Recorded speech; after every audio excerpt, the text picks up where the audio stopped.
Hi, everybody. Thank you for joining us. Welcome to Dignity Days number 3. We're talking about municipal IDs today. My name is Juan Escalante. I'm with America's Voice Education Fund, and I'll be your host for this part of the broadcast. Just a quick reminder to our audience, we are broadcasting live, and we will be taking questions via Twitter using the hashtag Dignity Days. So feel free to use that, and we'll answer some of your questions at the end. Also, just a quick reminder to folks, if you want to share this broadcast, after it's concluded, a recording of it will be available. So feel free to check back on our website, and feel free to share it with your colleagues.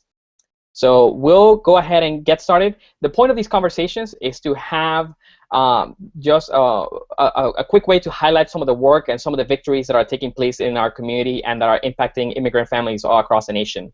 So we figured that the concept and the topic of municipal IDs is something that is very important to some cities across the United States, and that is impacting thousands of immigrants all across our country. We have a panel composed of some great activists, some great folks who are working in the field, and we can't wait to get started. So up first, we'll hear from Kika Matos from the Center for Community Change. She'll tell us a little bit about the work that she had done on bringing municipal IDs to New Haven, Connecticut. So I'll turn it over to you, Kika. Nope, it seems that we have, there we go. Welcome. Thank you, Juan, and good afternoon, everybody. So how do you want to do this one? Do you want me to talk a little bit about our work in New Haven, or do you? Yeah, I wanted to make sure if you can speak to our audience as to how the idea of municipal IDs came about, and what took what essentially was the spark that set everything in motion, and what steps led you to the victory to make sure that that program was implemented. Okay, and tell me how much time I have so I don't overstay my welcome, so to speak. Absolutely, we'll run for about 5 minutes. Okay, so the municipal ID card idea came from an immigrant community in New Haven called Fairhaven. And Fairhaven has historically been a neighborhood of immigrants, and now its population is largely Latino immigrants, and a good percentage of the Fairhaven population is undocumented immigrants. And in 2005 and 2006, there were a bunch of different problems and challenges that immigrants in the community were facing, from being victims of crime because they were targeted by folks who engaged in racial profiling, to being discriminated against by landlords and others around the city. Advocates in Fairhaven and service providers decided to get together to figure out what it was that we could do to start to address some of these systemic problems. And so we had a meeting. The New Haven Police Department was there, as well as immigrant leaders from the community. And out of that started a really great working group of folks who decided that it was time to push the city to advance policy that would benefit the undocumented immigrant population in New Haven. And there was one particular meeting, and it was led by Junta for Progressive Action, which is one of the organizations that was behind this, as well as Unidad Latina en Acción, and a significant number of immigrant leaders. We got together and had a smaller meeting to really flesh out some of these ideas that we had started to think about and generate. And there was a community leader, and we talked about the possibility of having driver's licenses as one of the policy initiatives, but one of the things that we realized was that there would not be the kind of legislative will that we needed to be able to advance legislation. And so this immigrant leader said, well, what about ID cards, municipal ID cards? We still need ID cards. We still face too many problems because we don't have identification cards that are recognized by government officials. Why can't the city of New Haven do that? And we sort of looked at each other and said, well, why can't the city of New Haven do that? Let's go ahead and explore it. So we had a bunch of lawyers look into the legality of a city issuing ID cards. And then the immigrant community basically got together and asked for a meeting with the mayor. We met with the mayor, who was intrigued by that idea, And I should say, when we met with him, that was one of 6 policy initiatives we presented, but the one that was most controversial and that generated the most intrigue, he said, I'll have my corporation council look into whether we can do something like this. And then the then mayor, John DeStefano, was running for governor, and politics being what it is, he kind of shoved the idea aside for a while until the fall of 2006, when an undocumented immigrant by the name of Manuel Santiago was robbed and killed in the Fairhaven neighborhood, and his death was one of too many deaths that summer of undocumented immigrants who had started becoming known as walking ATMs because they were targeted for robberies. And after Manuel Santiago's death, people in the community were so outraged and so fed up with the spike in violent crime that they decided that they were going to basically have an action in the mayor's office and demand that he move forward with the ID cards. So the Grupo Unidad Latina en Acción designed this very big holiday card and invited the press to follow them. They went to the mayor's office. The mayor was there. He greeted them, and the outside of the holiday card said Merry Christmas or Happy Holidays, Mayor DeStefano, and then inside it said, now can we please have our ID cards? And in there was a design of an ID card. And at that point in time was when he said that he was ready to move forward with the ID card.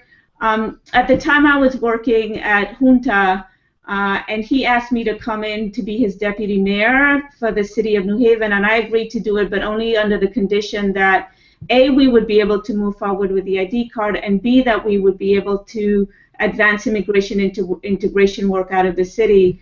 And he agreed to those 2 things. I joined the city, and for 7 months we worked in developing an ID card that was launched in July of 2007. That is great. Definitely great work in there. Thank you. So could you touch really briefly on some of the benefits that this ID card granted some of the residents of New Haven? I think we have you on mute real quick. We'll bring you back off of mute in 1 second.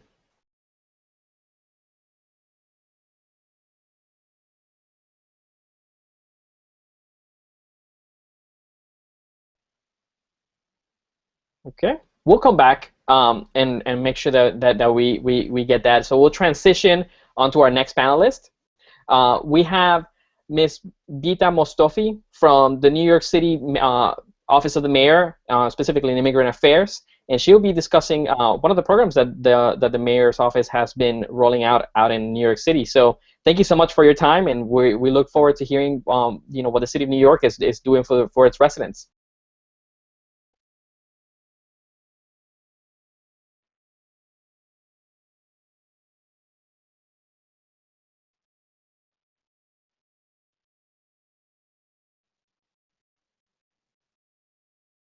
Wonderful. So, I do know that there's an ID program currently in place in the city of New York, and I wanted to see, I'm being myself that I'm in Florida. I wanted to kind of hear a little bit about what exactly are the benefits that are given to the recipients of these ID cards. How did the city come up with the policy to implement it, and what kind of successes, I guess, has the city seen,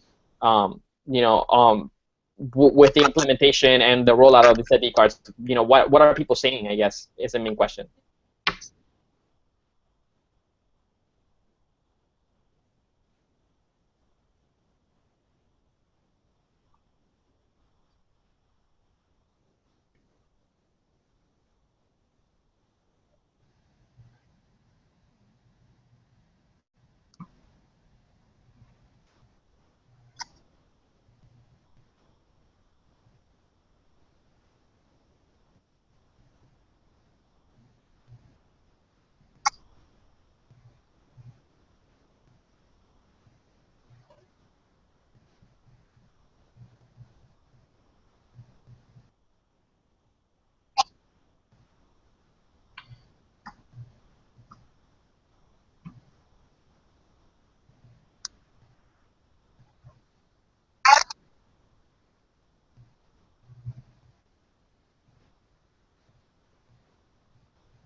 Understand and sort of feel willing to interact with local governments where there are secure policies, where there is immigrant inclusion and integration. And we've been really excited to see we have a Cities United for Immigration Action coalition that is run from the Mayor's Office of Immigrant Affairs here in New York City. We have nearly 100 cities who've joined that coalition. One example of the work that we've done is hosted a conference around municipal IDs, and since that conference where we exchanged ideas with sister cities like New Haven and San Francisco who have started the programs previously with new cities who were interested, we've seen the launch of programs in Newark, a working group in Chicago, and legislation and launch in Hartford, as well as interest coming abroad from cities like Paris who've reached out to us for information about the program. So I think just getting us started in terms of understanding the appeal of these programs across not just cities like New York that are diverse, but all cities throughout the country, and the importance of them to truly incorporate integration of immigrant communities that are so central to the welfare of our cities and that make us all stronger and safer. That said, in a nutshell, in terms of the importance of this, our program, as I said, has been largely just hugely successful. We had really tremendous partnership across not just city agencies, but advocates throughout the city that we worked with, and city council, of course. We launched the program with a vision of really what the mayor brought from the administration, which was having one city rising together and looking at vulnerable communities within our city, making sure that there was equality across immigration status, across economic status. So the card is free in this first calendar year with these amazing different, as I said, working groups and partnerships throughout the city. We have been able to get the card accepted by our local law enforcement as official proof of ID in the city. We've partnered with some great banking partners like Amalgamated, Popular, and others to accept the card. All city agencies are mandated to accept the card as proof of ID for applying for services and benefits. And we have really, I think, just phenomenal partnership with the city's cultural institutions. So 33 of the city's cultural institutions in this first year of the program, if you show or present your ID NYC, you can get a free membership. And that, I think, goes to, again, the vision that the mayor has had for the city itself, but also for this program, which is creating greater access and equal access across our communities, and regardless of immigration or economic status. And so this is one way we've been able to do that, really introducing some of these great institutions to communities across the city, and integrating this card so that it serves as a library card for New Yorkers. So there's many different ways. It's an appealing program, and the success of it is something that we continue to work towards improving and making sure that all the New Yorkers that want the card have access to it. Great. I think one of the main things, and I see, it seems to be that we have some audio difficulties towards the beginning of this segment, but could you briefly go over some of the things that New York essentially looked at before rolling out this program? Yes, absolutely. So, and I don't know how much of this was lost, but I'd indicated that New York definitely looked towards cities across the country who had done this previously, like New Haven and San Francisco, Oakland, and others. There's no need to reinvent the wheel. We wanted to look to see what worked and what didn't across these cities, and also to listen to our local community. So we had an internal working group as well as an advocate coalition and city council that we worked very closely with to get inspiration and to make sure that we created a program that made sense for the very communities that we wanted to target. For instance, we implemented a very robust language access plan here because that was so central to making sure we were serving the right communities. And I had said this before, but for the listeners who may have missed it, New York, Mayor de Blasio, along with Mayor Garcetti, have a Cities United for Immigration Action. And the hope here really is to continue to inspire cities across the country to have policies that are more immigrant inclusive, to work towards defending the President's Executive Action Program, but also to push us forward towards comprehensive immigration reform. And for folks who are listening and interested in learning more about that, you can visit us at citiesforaction.us to get more information there. Wonderful. And I do know that some folks expressed interest about bringing similar campaigns or similar programs to their own municipalities and their own cities. So we'll transition really quick to Ms. Trinice Bryant, who is with Miami Workers Center here in my home state of Florida.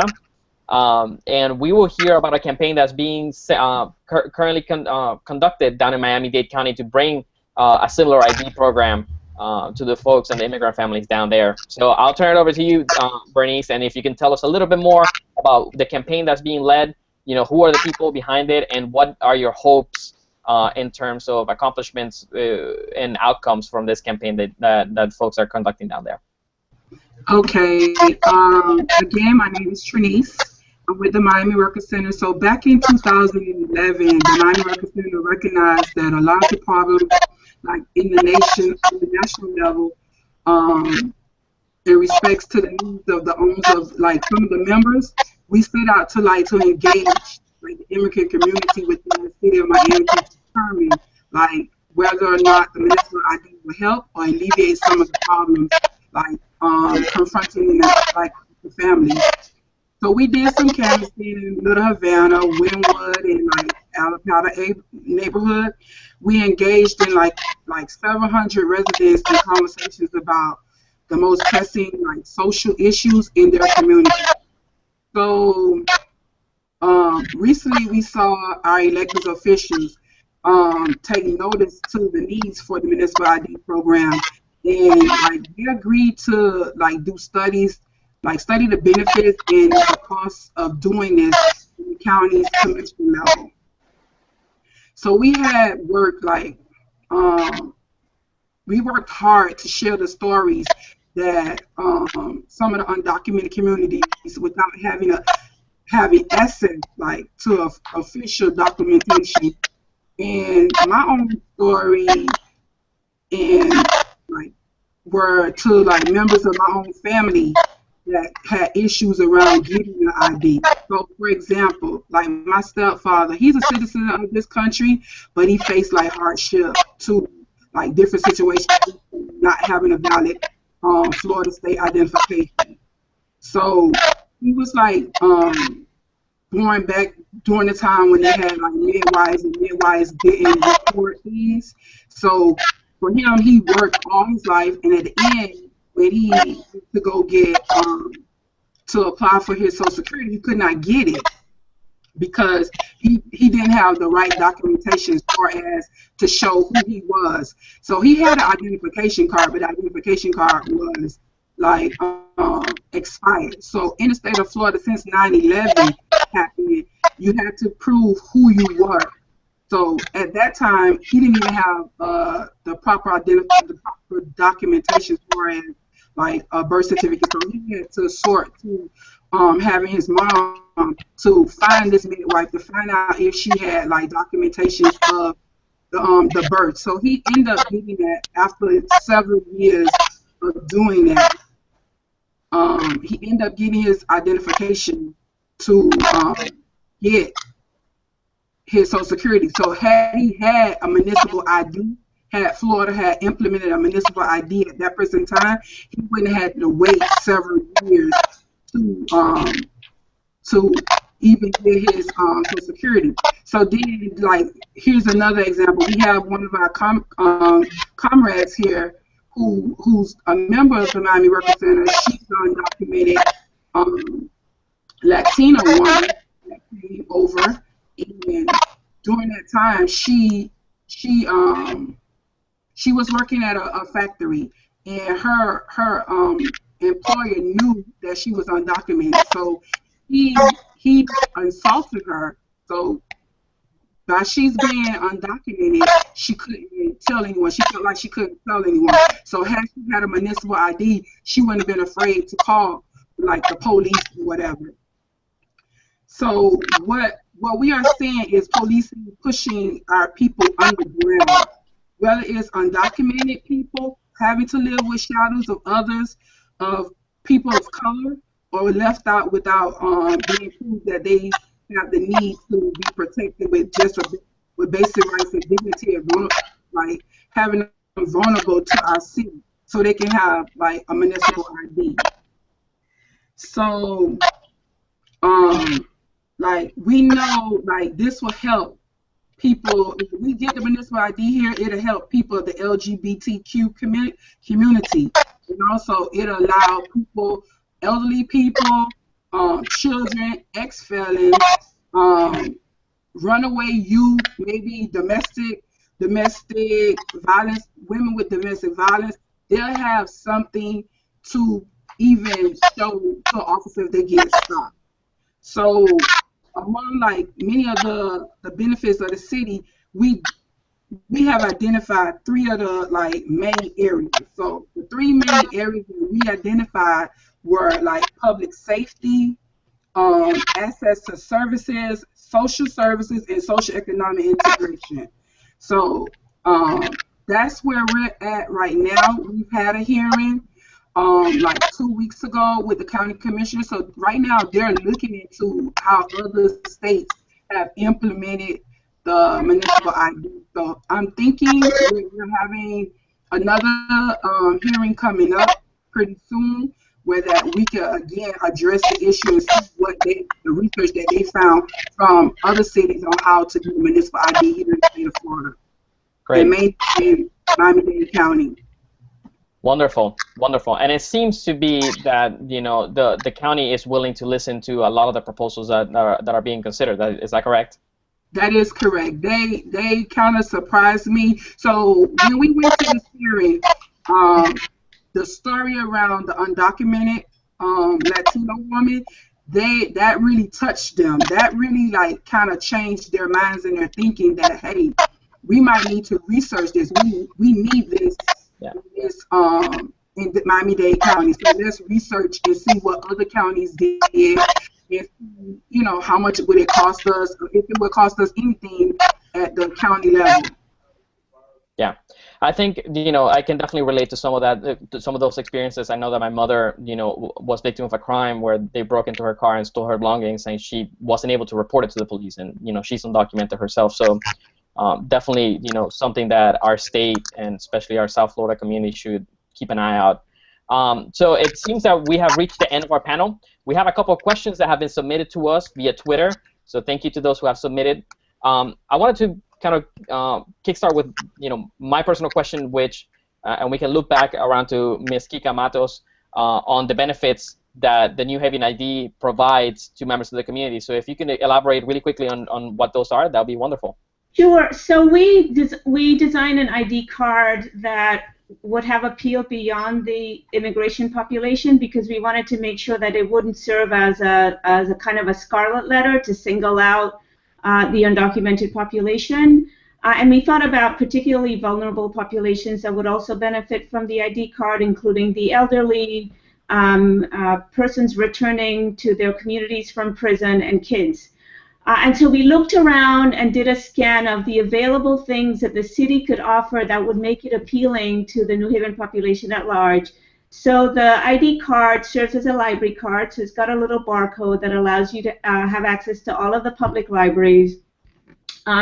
It gives you access to all of the city services. So if you show the ID card, you can use the recycling center, you can use the golf course, you can use the beach. And then during the times of the year when the city offered flu shots, with an ID card you got discounts. In addition, at the time we really wanted to make sure that the card had a debit chip, so that people who were being challenged by having lack of access to financial services could use it as a debit card. Unfortunately, the technology didn't exist at the time for us to be able to do that, so we ended up embedding a debit chip that allowed you to load up to $150 and then there were about probably 50 stores that allowed you to use that debit chip, including the local supermarkets. And in addition, we also created a kid card. The kid card did not have the debit chip. Oh, and I should say the other thing about the debit chip is you could pay for parking meters with it. So if you inserted the ID card, the debit chip would pick up that it was connected to the parking meters, and you could just use it to pay for parking. The kids card does not have the debit chip. What it has in the back is information that parents or guardians can fill in that lists the any potential allergies that kids have, so that if, for example, a young person is out on a trip and something happens to him or her, and he or she has an ID card, people can quickly look at the ID card to see what, if any, medical exigencies they have to be aware of.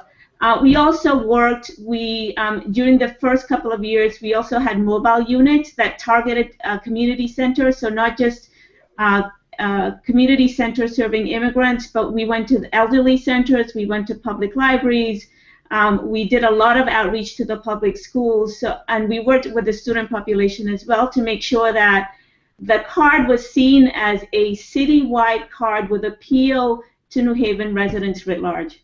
I think that also answers another one of the questions that was submitted to us via Twitter, which came from the Northern Colorado Dreamers United, which was essentially how you make IDs attractive to folks, not only to acquire them but also for cities. And I have to tell you, like, after hearing all those benefits, it sounds like this should be something that various cities should definitely consider. Absolutely. Great. I think another question that came through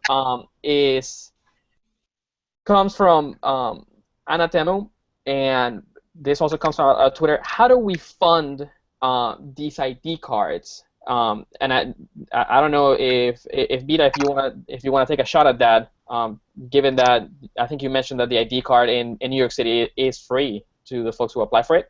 Mm-hmm. So I think that this is, and we found this after sort of engaging with other cities as well. This is a city-specific question, right? Depending on the municipality and its means and its commitment to delivering the service. As I said previously, Mayor de Blasio was committed to delivering a service regardless of immigration or economic status to New Yorkers, and that was appealing for New Yorkers. I really appreciated the comments from my co-panelists about reaching out to the LGBT community, to formerly incarcerated individuals and others. Our card, you can self-designate your own gender on the card. We have a great partnership with the Department of Probation with the card. We have an age starting at 14 years of age and older, so we have a really good partnership with our Department of Education and others to make sure that youth have access to the card.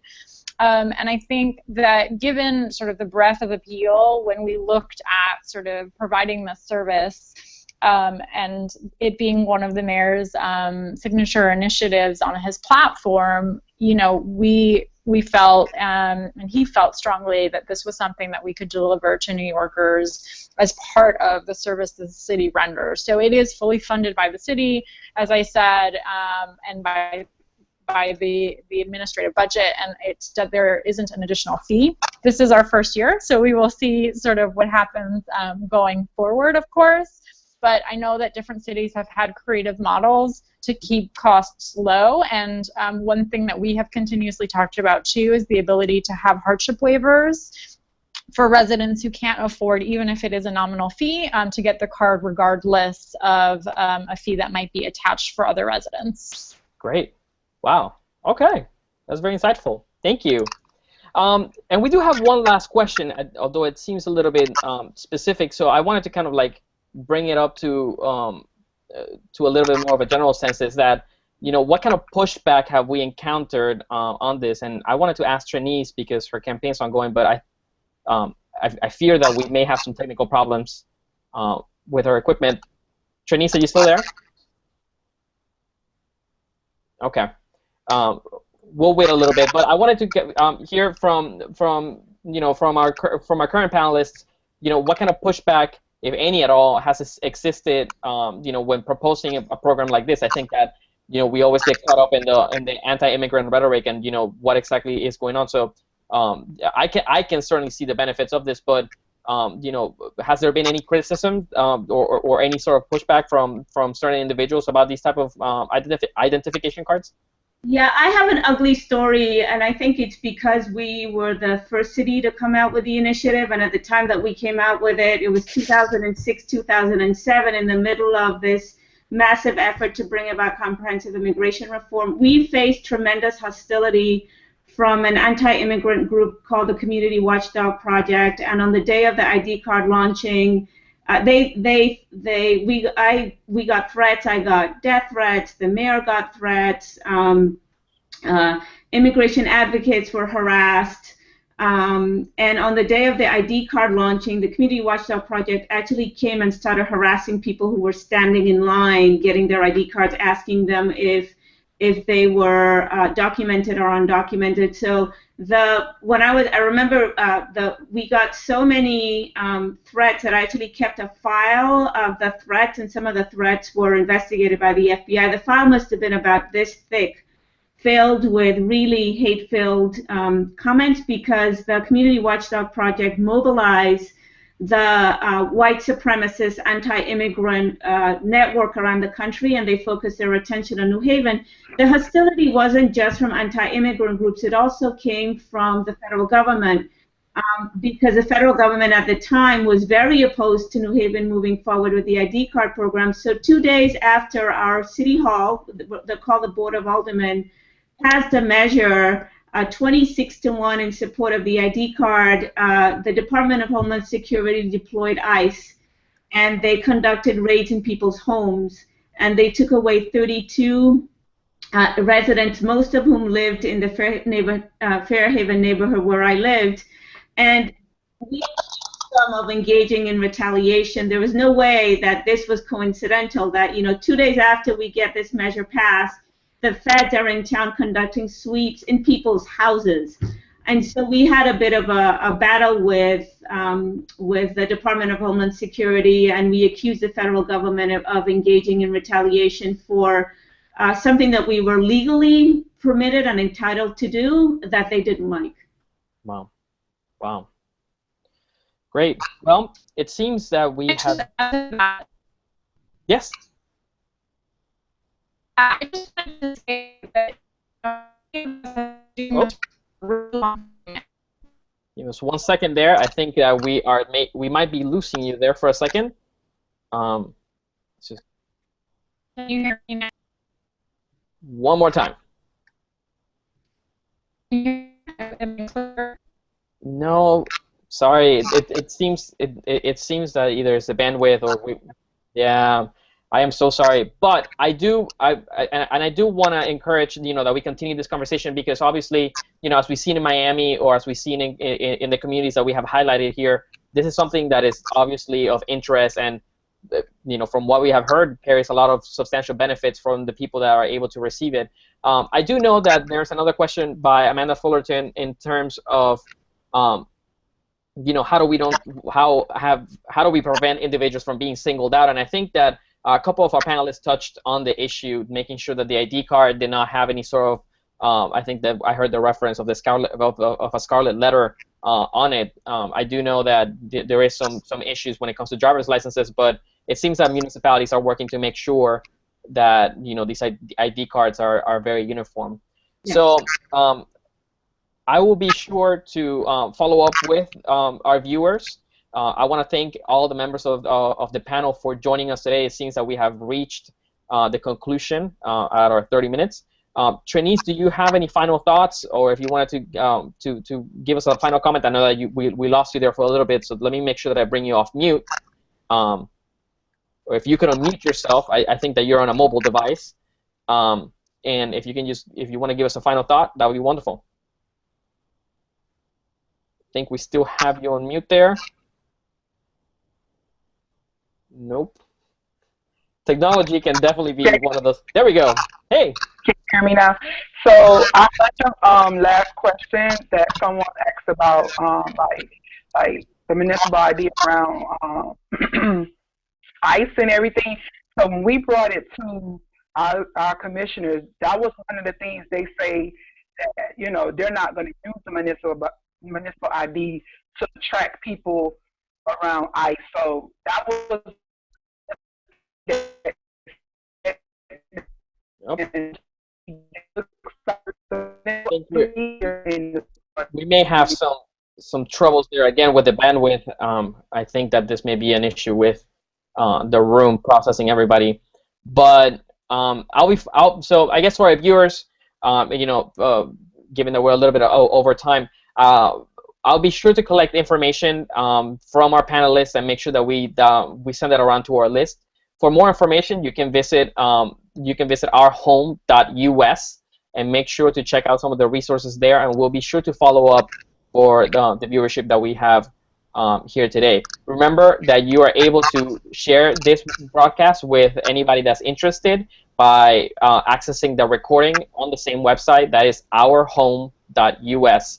And I want to thank again our panelists for their time and for their comments. It's definitely been a very insightful conversation. And for those of you who are watching and maybe elected officials or maybe leaders in your community, I hope that you take some of the advice that has been shared here today and see how you can lead your own campaign in your community to achieve some of these victories. So thank you guys so much, and I look forward for another discussion in the next Dignity Days. Thank you. Thank you. Thank you.